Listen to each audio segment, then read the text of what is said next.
So let's start with Tesla today, because you've been outperforming the markets pretty handily because of a lot of your investments, not the least of which is Tesla. Tesla crossing over $1,000 a share, which is pretty remarkable when you consider that you own almost 6 million shares of Tesla for a valuation of about $6.1 billion. And your cost average for that is $42.88. Let me say that again. It's now over $1,000 a share. Your cost average, $42.88. That's a remarkable gain, and it tells just about what a long time you have been such a bull and considered Tesla to be a great place to be. How long ago did you make that investment? When did you start? 2014 to 2016 when we invested. But that is sort of a normal type of investment, being a very long-term investment for us, being 7 years, 8 years so far. I think we'll probably be an investor for another 10 years, at least. Same with SpaceX. But to talk about the profits that we've generated, we now have $58.9 billion of assets under management, and we made our clients $54 billion of profits.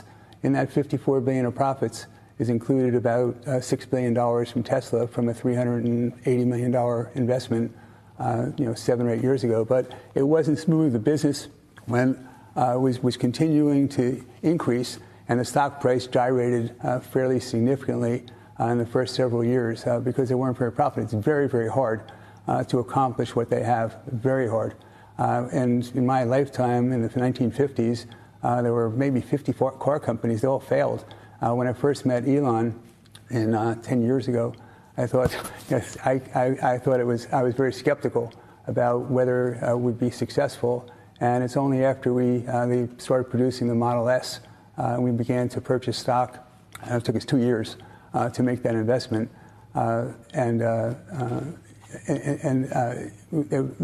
Before we made the investment, we went to visit and spoke to him regularly.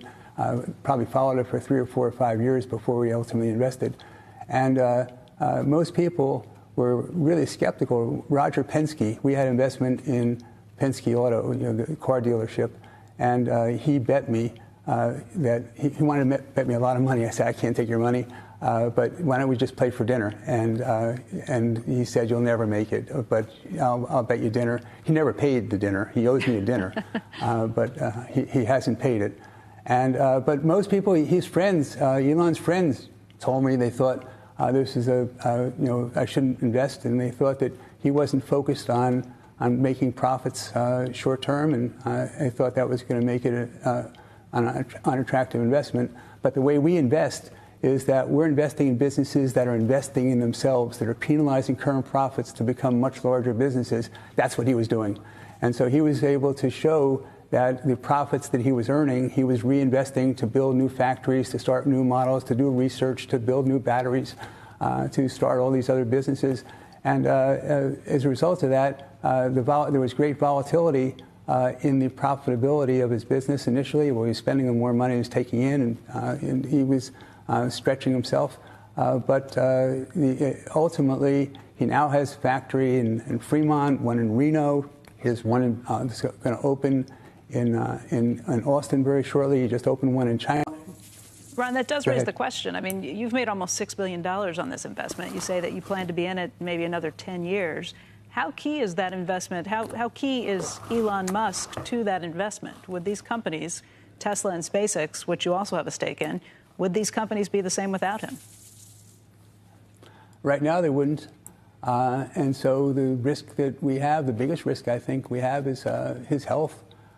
He works, incredibly hard. There's a picture on the internet when he's living in Boca Chica in Texas right now by SpaceX, which we're going to see next week. I haven't been there yet. And he's living in it must be like 500 square feet, and a little white picket fence around it, right on the factory grounds and the launch grounds. It's, television, I'm sure. And, well, I don't know if he has a television, actually, but there's air conditioning. And there's a little kitchen and a bed, and that's it. And he sleeps 5 hours a day, and he works 19 hours a day. I mean, unbelievable what he's doing. And so I can't wait to see that. And I've seen pictures and everything and spoken about it, but I'm really excited about that. So short term, that's the risk. And, he's healthy, and I'm hopefully he stays healthy for a really long time.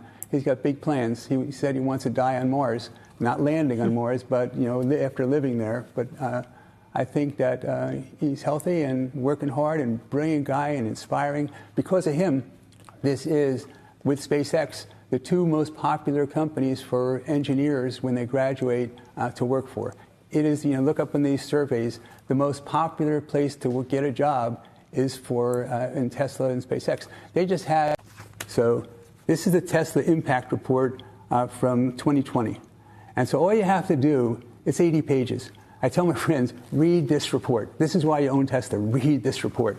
And if you read the report, there's not any way you're ever going to sell it. So the first 30 or 40 or 50 pages are about the prospects for the business and the opportunities they have. And then it has 30 pages on ESG and how they treat people. So if you read that, you say, first of all, the first part is so clear about the opportunity, and it's so hard to accomplish what he has. And then when you read about how he's treating people and the social betterment he's creating for humanity, there would not be electric cars were it not for Elon Musk. In fact, you probably wouldn't be into space the way you are right now were it not for Elon Musk. So this guy is dedicating himself to making the planet and humanity able to survive. So it's really remarkable things that he's done. And people say all the time to me, go ahead, I'm sorry. Well, Ron, they say all the time, well, how can you stand up against large automobile companies? How come they can't do this? Why are other companies unable, with all the massive distribution and manufacturing that they have, why can't they do what he's done? And the answer is pretty simple. You just reported last week that Herbert Diess, who is the chairman of Volkswagen, had a meeting of 200 executives of Volkswagen, and this is a week ago, and said he invited a special guest to address his 200 executives, and the special guest was Elon Musk. Elon Musk was invited by Herbert Diess to talk to the executives of Volkswagen. Why? Because he said that he was trying to pivot his business from making internal combustion engine cars to making electric cars. And he said, the hardest, toughest, fiercest competitor we have is Elon Musk. You have to learn from him. Hey, Ron, less of an investing question and maybe more of a policy question, but hoping you'd weigh in. You've obviously had an enormous amount of success, and we often call you a billionaire investor. What do you think of this new tax plan that could tax unrealized gains? I don't know if you would be one of the 700 or not, but Elon Musk surely would be. It feels like Congress thinks that they're Robin Hood from the old days, and it feels like the Elon Musk tax bill, where there's like big billionaires and there's little billionaires. So he's a big billionaire, and so I don't really understand why there's vindictiveness against someone who works the way he has and doesn't make any money unless the shareholders in his business do well and the people who are benefiting from what he does. But they have a meeting at the White House for companies that are advancing EVs, electric vehicles, and they invite Ford and General Motors and Chrysler and the UAW. And they say, thank you very much for all you've done to advance EVs, and they don't invite Tesla. Is that crazy? And then they send into space further with civilian astronauts further than anyone has ever gone before. And Musk saves the government billions and billions of dollars for defense, and they're about to have you want to have a more level distribution of wealth. The only way you're going to do that is you educate people. So you have satellite broadband, and that's what he's going to do, going to make it so broadband's available to people who live in the mountains, live in Vail, live in East Hampton. Broadband's not so good. So he's going to make it available, and yet when we have this incredible feat, where it's a science expedition. So to go to space, the edge of space, 60 miles, and return, that's okay. It's good. But to go into orbit is probably 1,000 times harder.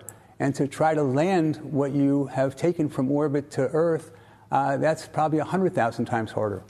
And so you get a lot of publicity about the people, Captain Kirk, going to 60 miles up, and he goes 360 miles and stays there for 3 days and does great experiments.